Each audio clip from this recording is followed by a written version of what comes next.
Hello and welcome to my channel. I'm back again. This week, a new controversy has broken out in Nigeria. Yes, the family of detained IPOB leader Nnamdi Kanu has rejected calls by the Nigerian Consultative Forum, NCF, for President Tinubu to grant him amnesty.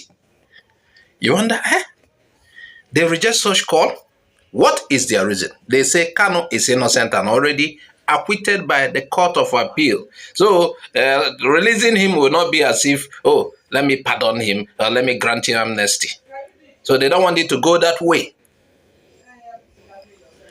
Now, the real story here is not about whether Nnamdi Kanu is wrong or right. It is about law, it's about perception and how sensitive cases are handled in our country. Now, let's look at this amnesty debate, for example. Let us break it down. Amnesty is usually given to people who are guilty of crimes. Okay? If you want to give somebody amnesty, the person has to be guilty first, or at least accused of crimes, but forgiven for the sake of peace. So, acquittal, on the other hand, means the court has declared you innocent. You understand? So the question many are asking is simple. Why call for amnesty for a man that the Court of Appeal already discharged and acquitted? This is where the tension begins. So that's kakawi for makechi.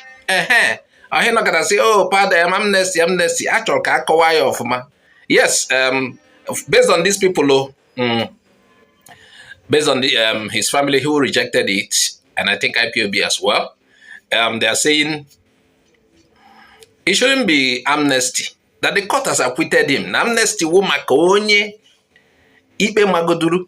That is what they are trying to say.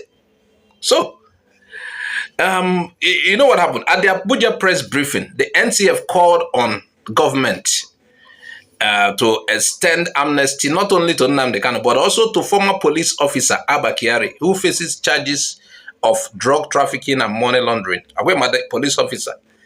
Only one of the, the Nigeria General Police. When no kosi we akesi we don't even basalo smuggled cocaine and dotie. Drug trafficking. So, kapa donzia as So, for many people, this comparison sounded offensive. Abba Kyari is facing criminal charges in court, for example. Kanu's case, on the other hand, is a political and constitutional issue. Yes. So, this guy say, pardon one ndo here, pardon one unyo here, na ndo tie, hanchak na pardon, no, we call it. So, if you got alone, IPOB actually called the guys and Nnamdi Kanu. It was we na-eme ife akịta achọ ka ọ dịka isi na onye amagoro ikpe abịazie ama Abba Kyari na-ebu nke ya si buru koke na amagoro ikpe kse pardonzie ndị ọjọọ gasị ha achọ ka ọ wụle ife na-aghọta n'ife akịta. You understand? He said, now listen carefully. By putting both names in the same sentence, the NCF created a storm. You understand the point? So whether you agree with Kanu or not, most Nigerians felt the two cases should not be mixed together. That is the point here. And that is why they are rejecting it. You understand? As if you are, okay, let's pardon these criminals,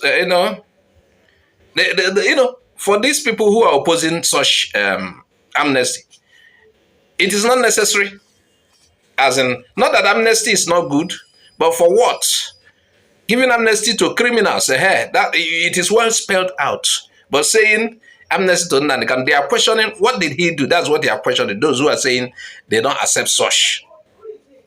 You understand? So now here is where these things becomes more complicated. The Court of Appeal discharged and acquitted Nnamdi Kanu. We are aware. But later, the Supreme Court ordered him back into detention for trial. So now what happens is that two courts, two different positions. What message does this send to the public? For ordinary Nigerians, it creates confusion. Now, for observers outside Nigeria, it raises questions about the consistency and credibility of Nigeria's judiciary. I wanted to say our judiciary, man. They are disappointing me so much. Nigeria's judiciary. So, it is no surprise that Kanu's family described the situation as a violation of constitutional law. Ika wukwono onye ọwụ na sef.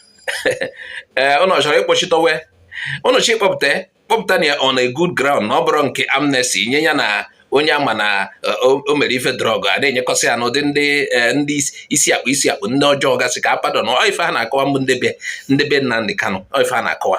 So the family did not stop in Nigeria. They issued a global appeal to world powers, human rights organizations, and foreign missions to intervene. I think what the family wants is, okay, based on the way he was brought into Nigeria, it's Ejimako used that term first.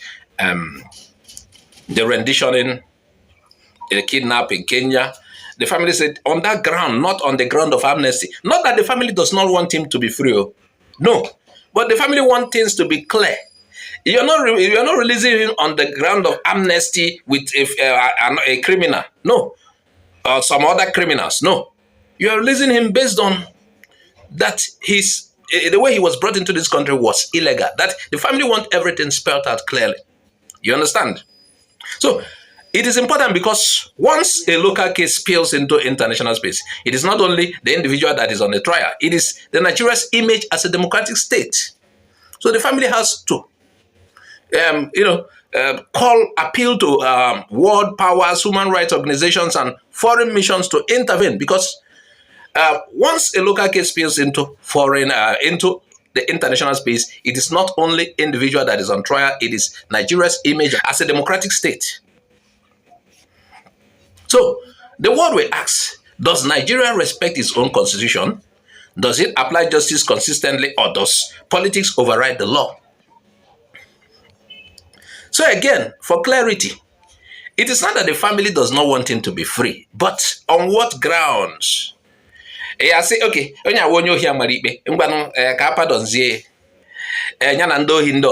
hope you're getting the clarity of this. So, the stage things are right now is that it's not only about Nnamdi Kanu, it's about how Nigeria handles sensitive cases that touch on the law, politics, and national unity. When advocacy groups mix cases together, they create unnecessary anger. When courts contradict each other, they weaken trust in justice. And when government does not act with clarity, the people lost confidence. So the lesson here is simple. Nigeria needs to handle such cases with wisdom, with fairness and respect for the constitution. That's the only way to build peace and protect the country's reputation. In rounding up, in the end, whether one supports or opposes Nnamdi Kanu is not the real issue in this particular story. Because I know some people will oppose, he's this or that. That is not the real issue. The issue is about principle. Is amnesty the right word when acquittal has already been declared? Remember, like I told you, a court already acquitted him. Should comparison be made between unrelated cases? And how can our judiciary avoid contradictions that confuse the public? These are the real questions Nigeria must answer, because justice is not just about one man. It is about the credibility of the whole system.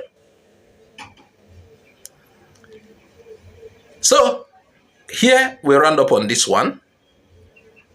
Please share this video widely. If you have not subscribed to our channel, subscribe. I am Azuka Oji. I say bye-bye for now.